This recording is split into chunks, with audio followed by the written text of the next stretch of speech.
วันนี้ขันมันนั่งจิ้งเหนื่อยนกจ้อคำต่างวัฒนา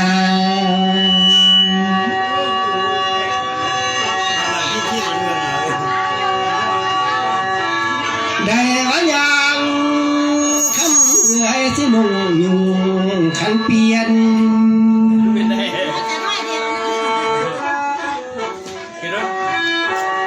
ยามมาลาเมื่อยแล้วบอกพี่อายเขาเพียงควมลมก่อนเนื้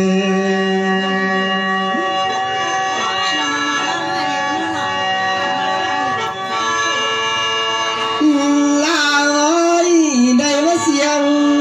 น้องหวนสิป้านของหน่วยดังเทโน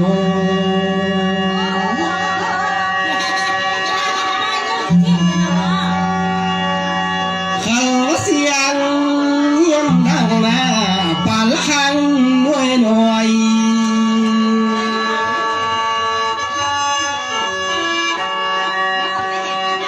ลาสังจา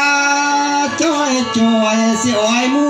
บนเมืองละนอง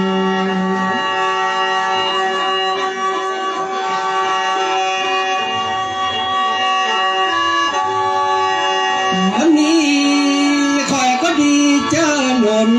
ไม่เห็นพี่และน้องกำไฟเสียงแล้วนะ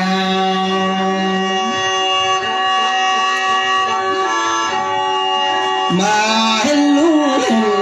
ตาเสียวพี่น้อง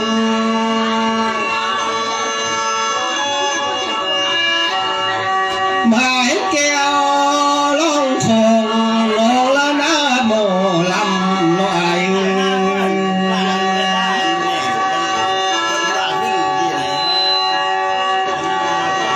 วันนี้อายพี่น่าสังทานลา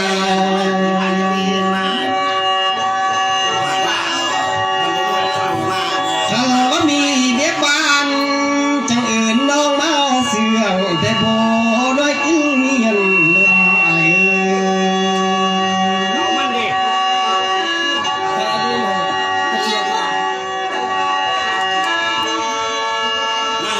ได้ว่ามีเวียงเมืองนาอายคอยน่าสิมอนนา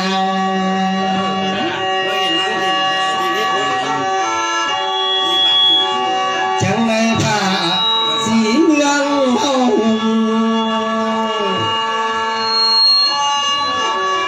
มีเด็กกินเรียกเบาน้ำพอเท่าแม่เท่าได้ตกตั้งคงบุญนา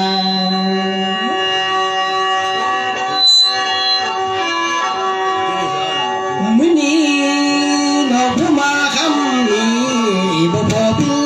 บ้านเราบ่พี่น้อยมาบุญเจ้า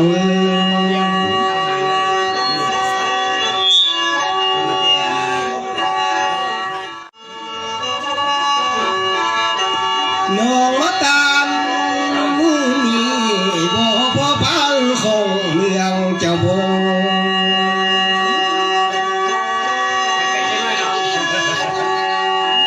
ได้ว่าพินบ้านอย่าทางซอยเครื่องเลยเนื้อ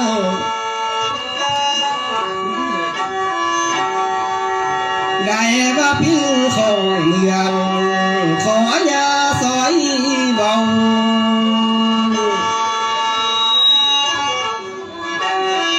พินนี้ดังบ้านเจ้าขอพี่และน้องทั้งที่ซอยมาให้เดือ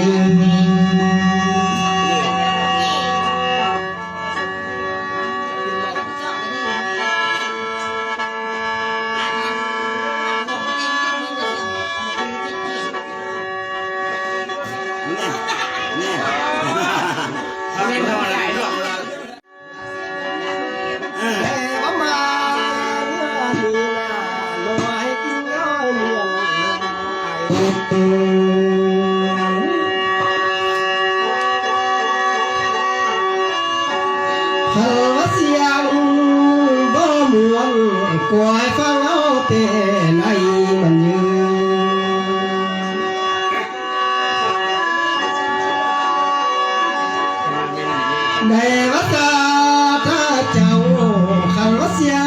ไหลบอยฟังเอาคง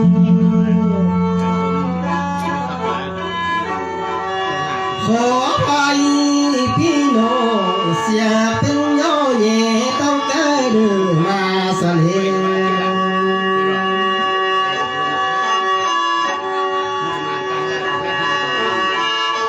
วันนี้อันยายสิพอคอยพร้อมทั้งพันละญาณาสินางไม่เพียงผม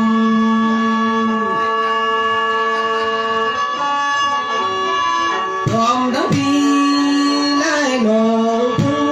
เยาว์เพื่อนเจ้านาย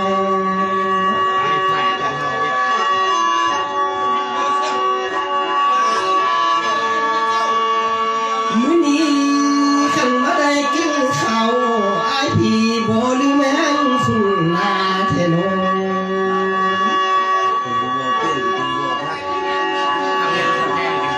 อย่ามาดูลายลานขันว่าได้กินปลานาบ่ลืมแม่งคุณไว้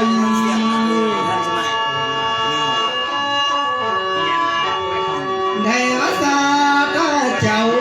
อย่าเมื่อได้กินกล้วยบนแพงอยู่คำเจ้า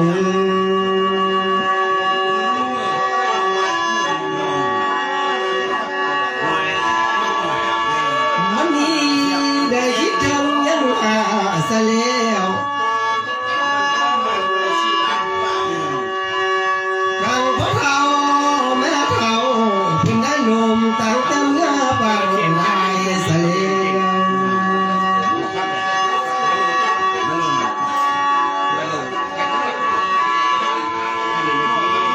ข้าพอเท่าพิมพ์นาเพิ่นแลตายแต่เมื่อข้าวพังแล้ว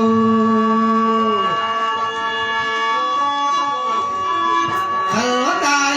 เมื่อนั้นลูกและเต่ายังบ่ได้ทานควายเจ้าน้อง ตายมันยิงมาได้เลยอีกยิงได้ดูว่าบ้านส่งบ้องอันนี้ก็บ้านไม่ตายบ้านตายบ้านส่งโอ้ย เมื่อนั้นเจ้าผู้ลำตาหลุมเสียตาหลุมสายเจ้านาย เด็กก็บ้านบอกตายเองไม่ได้มีบอกว่าวันนี้ เจ้าผู้ลำตาตายสิปาคิงเฮือนยาว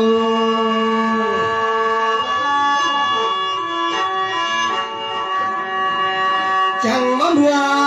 เด้อเมื่อเด้จังถึงลำพื้นลวงเข้าขา เขาต้องว่าเลยนะว่าไปก่อนก็คือก่อนว่าเลย เสมอเมื่อเด้อเมื่อจังถึงนาข้าหน่อยคำก้งเขายิงเจ้านาย ว่าไปแต่ว่าเขาบอกว่ามันขาดแต่ตัดทิ้งเลย เมื่อนั้นเจ้าได้ลำตาหลุมเสียตาหลุมสายเจ้าแล้วหลับตาตายเสียคิงมุงลา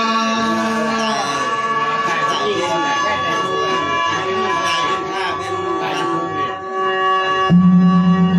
เจ้าตาเขาป้าใหม่บ่ได้สั่งแนวเฮือนเจ้าแล้ว ทำให้ถูกบอกให้ไป นำแต่ข้าวเนื้อหนังพอยังได้เอาใหม่กังป้าเห็นเฮือนพอรอ เมียแต่ตายไปไม่เมียเราเป็นแม่เหรอ ไหนว่าพอคอยหน้าเท่าพิมพ์นี่นาเอาแต่ดาวกับเดือนเอ็นแสงกระบองไต แม่นกันยังยิน ชาวบ้านจ้างบ้ามาแก่แค่มาแต่งตัวบอกพยานจะพา บ่รู้ยังบ่เหลวถึงเก้าแล้วส่งคนเมื่อพี่น้องเอ้ยมาฟังเจ้าเอ้ย แก่แก่ ไปพวกน้ำนี่เช่าเนี่ยนี่ว่านี่นะนี่เราไม่ได้เป็นอย่างนั้นด้วยนี่ พร้อมทั้งลุงเนี่ยแพงหน้าสิบางคิงเข้าให้ อันนี้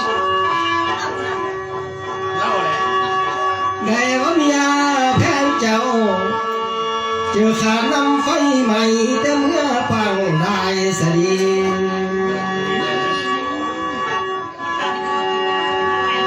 วางลูกสาวหนึ่งสายนา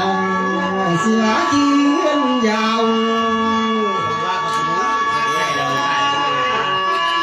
เขาว่าเขาเนื้อนั้นแม่เจ้านาตุนบุญเจ้านา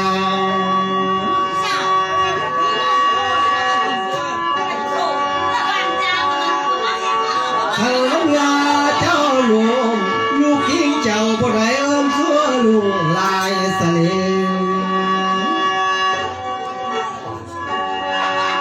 ได้ว่าล้านใส่เพียงนาบ่ได้เอิ้นเสือลงย่อย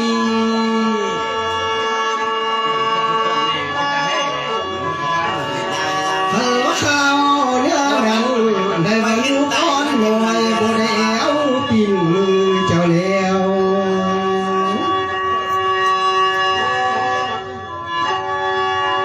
เขาว่าเป็นสัวดังมาเพียงนาทั้งเกือยามาเพื่อได้ลืม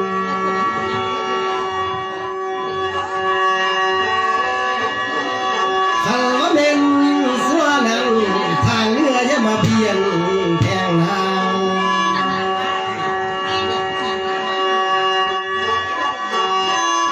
เขาว่าเป็นสัวแม่สัวลูกอย่าได้มาตามเลยเขาว่าเป็นสัวโพนาเสือลานอย่ามาซื้อ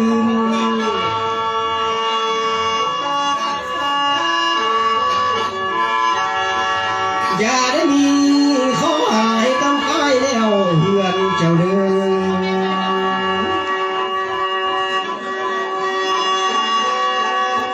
วันนี้ขันเจ้าตายไปแล้วนะอันว่าลูกและเก่าเขาผู้ลงผู้ใหม่จะเงอถึงบุญสะยืน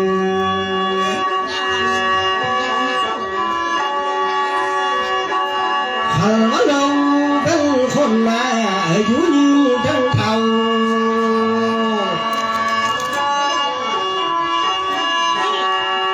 ขอสุมสตาเจ้าอยู่น้ำลูกลายปานเจ้าเลย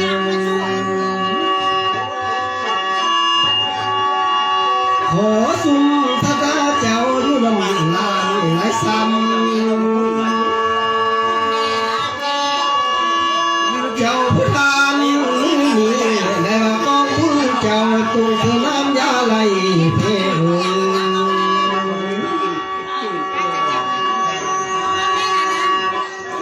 อายพี่นาสีมอนแรงได้ว่ากองบุญเจ้าตุกสบายยาไม่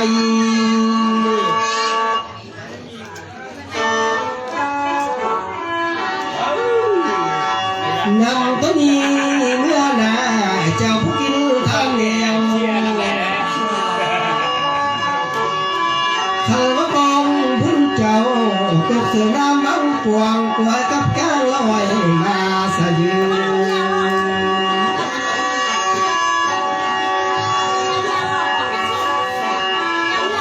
วันนี้ว่านึกยันก็แล้วขอชิเสียวความเมื่อมาลมกว่าลืม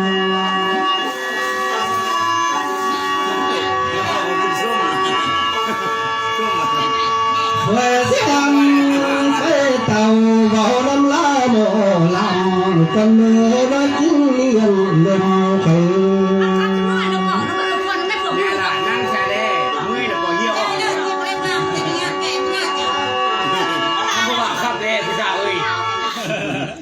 มือนี้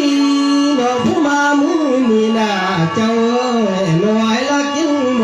ลำไอ้นาง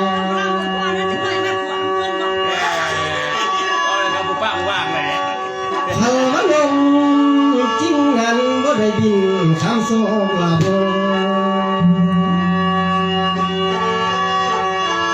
ได้ว่าลงจอกนั้นก็ได้มาผ่านดอกโบ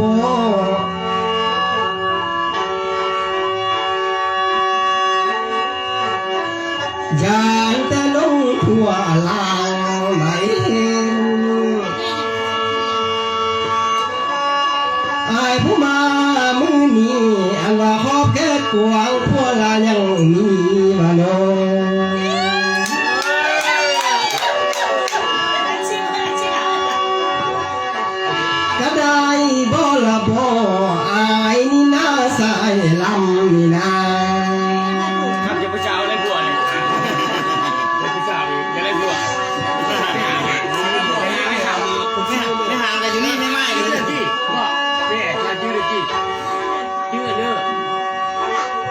ได้มาหอนมีหน้าหน่อยกินเลยคำไอ้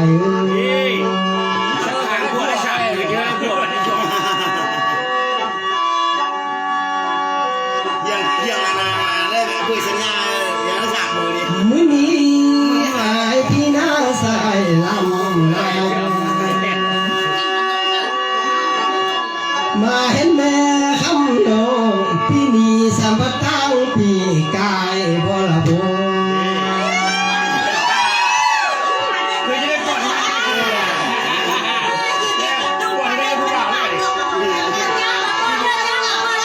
ลาเอ้ยเนียนนมเอ้ยอายนี่น้าใส่ลำนี่นายิงแต่เพิ่นซาเว้าจิคอยตายบ่มาเล่น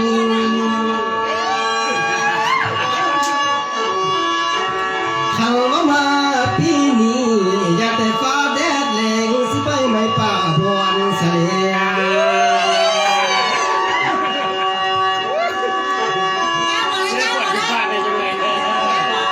ได้ว่าแม่คำโนลาคอยอ้นเจอเหยื่อนเดินเด้อเจอยาวเลยนึง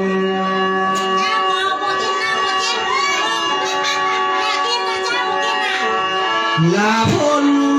เจอเหยื่อนคอยเจอเหยื่อเลยอายผู้มาเห็นโน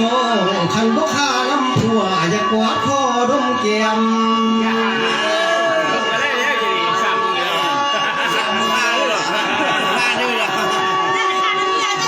บ่ลังบ่ละบ่คันว่าลาวเดือนนี้ยังมีผู้มาเหี่ยวทะเล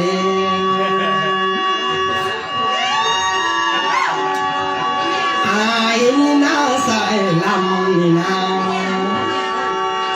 หนาวเดือนนี้เดือนเจียงยังมีเมียสอนมาเห็นลาอ่อนโนบ่พี่อายย้อนความนุ่มสดี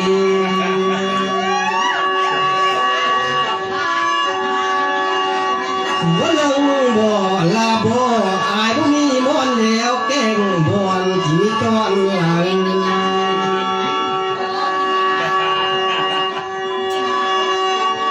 คันมันเลือเจออายยามเมื่อขอตอนใดพันแม่นตอนบ่อนคันสะบ่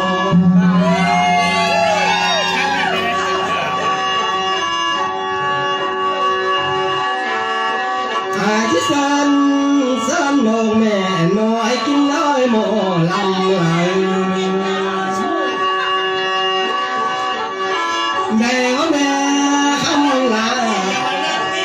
นั่งอีน้ำอายตั้งเอามวนนาเดื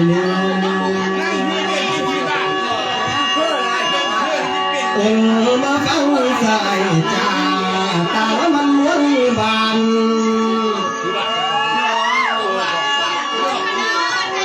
เมื่อป้าเก้าตังน้ำอายมีคำเสียงสี่ใหญ่ละโบ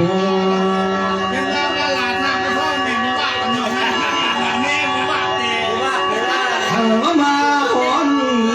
อย่ามาลงกันโตต้องเกิดกันตุ่มทะเล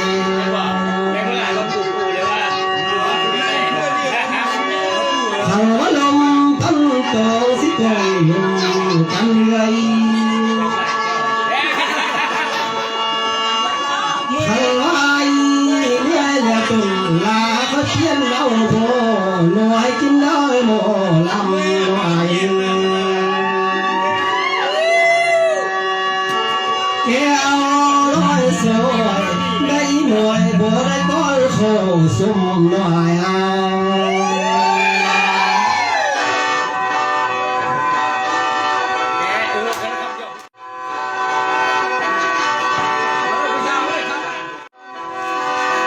โอ้ละพี่สาย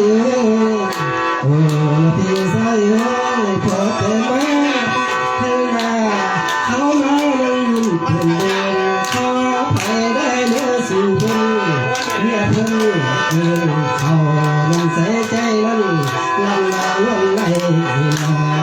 มา นลานวลนวลคิวเจ้าโตจะเป็นโรงแรมแทนเอาผัวบ่แคมสิดีบ่